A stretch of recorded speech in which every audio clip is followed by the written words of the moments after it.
টেলিভিশনগুলো একদম সঠিক দায়িত্ব পালন করুন, মানুষের দায়িত্ব পালন করুন।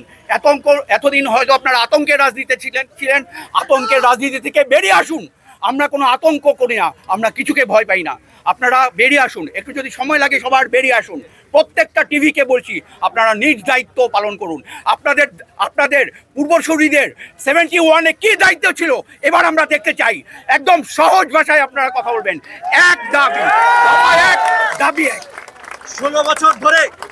16 বছর ধরে আপনারা মিথ্যাচার দেখেছেন। আপনারা মিডিয়া 16 বছর ধরে মিথ্যাচার প্রচার করেছেন। এইবার আর কোনো মিথ্যা কথা বলে লাভ নাই। এই দেশের মানুষ সমস্ত সত্য জেনে গেছে। আপনারা সত্য প্রকাশ করুন, ছাত্রদের সঙ্গে থাকুন, ছাত্র জনতাদের সঙ্গে থাকুন, আর মিথ্যাকে প্রমোট করবেন না। আর গতকাল যদি আন্দোলন মেনেই নেন, এখন গতকাল কেন গুলি চালাইলেন? খুলনা কেন আমার খুলনা শহর কেন রক্তে লাল হইল? এই দুর্বিষহ অবস্থা কেন সৃষ্টি করলেন? বলেন কেন করলেন? আপনারা কি মানুষ আছেন? আপনারা আসলে ছিলেন? দেশবাসীর কাছে আমাদের একটাই প্রশ্ন। আমি সেই শিশু শিল্পী থেকে বাংলাদেশ বিটিভিতে কাজ করেছি, আমি রেডিওতে কাজ করেছি। আমি এই দেশের আমার এই জীবনে আমি দেখিনি কোন শিল্পীকে ভেদাভেদ করতে, কোন শিল্পীকে দেখিনি আলাদা হতে। কিন্তু এই সরকার বিভিন্ন শিল্পীকে আলাদা করে দিয়েছে। যারা তাদের কথা বলেছে তাদেরকে তারা প্রোগ্রাম দিয়েছে, তাদেরকে তারা অনুষ্ঠান দিয়েছে। আর আমরা যারা দেশের জন্য করছে, আমরা যারা দেশের মানুষের জন্য করছে, আমাদের সুর যখন দেশের জন্য উঠে তখন আপনারা কোথায় থাকেন? আপনাদের আনন্দের জন্য আমরা আমাদের কণ্ঠস্বর বিলিয়ে দেই, আমাদের কণ্ঠস্বর বিলিয়ে দেই। চিরজীবন দিব, মরার আগ পর্যন্ত দিব। কোন ভেদাভেদ আমরা চাই না। এজ এ শিল্পী হিসেবে, এজ এ বাংলাদেশ হিসেবে বলে দিচ্ছি।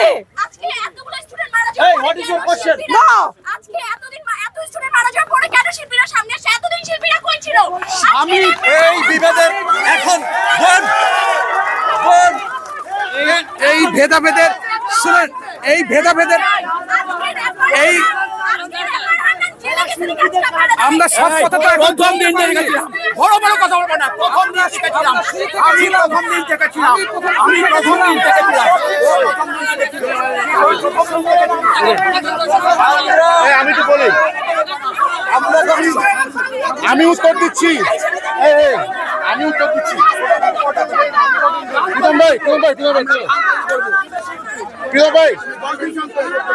ভেদাভেদ তৈরি করবেন না, কোনো ধরনের ভেদাভেদ তৈরি করবেন না। আমি তো বলি কোনো ধরনের ভেদাভেদ তৈরি করবেন না।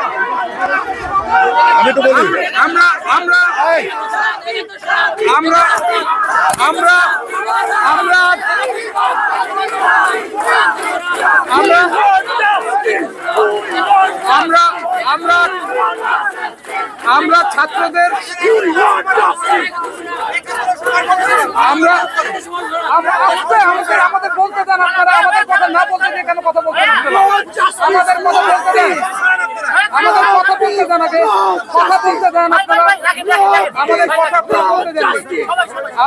আমরা ছাত্রদের সমস্ত দাবির সাথে, শিক্ষার্থীদের সমস্ত দাবির সাথে সংহতি প্রকাশ করছি। আমরা র্যাপার হান্নানের মুক্তি চাই। যে কোনো ধরনের আমাদের কথা বলতে দেওয়া যে হচ্ছে না, এটার প্রতিবাদে আমরা এখানে দাঁড়িয়েছি। আমরা শিক্ষার্থীদের সাথে আমরা ব্যক্তিগতভাবে সবাই যে যার মতো ছিলাম। এখানে কোনো ভেদাভেদ না। আমরা এই এক দফার সাথে আছি, আমরা ছাত্রদের সমস্ত দাবির সাথে আছি। সমস্ত আপনি এখানে ভেদাভেদ তৈরি করবেন না। আমরা এখান থেকে শহীদ মিনারে যাব, ওদের সাথে সংহতি প্রকাশ করব। আপনারা ভেদাভেদ তৈরি করবেন না। এখন এক হওয়ার সময়,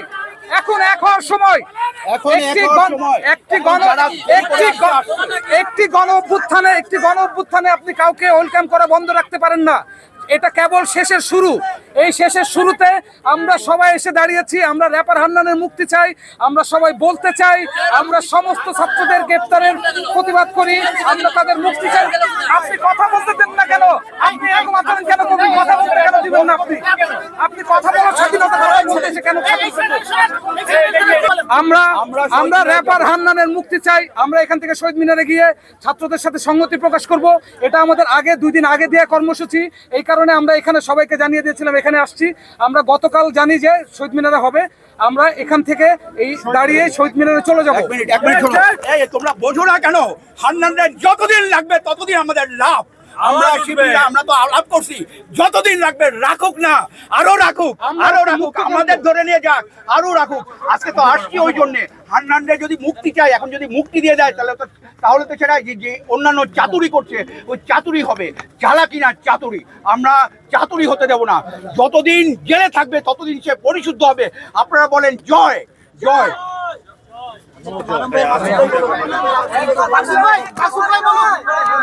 হাসিনা আপা, দয়া করে আপনার পা ধরে আপনি চেয়ারটা ছেড়ে দেন। আপনি মিউজিশিয়ানদের বলতে ভাই, মাসুদ ভাই, এই মাঝখানে আসুন। কথা বলতে দেন, কথা বলতে দেন।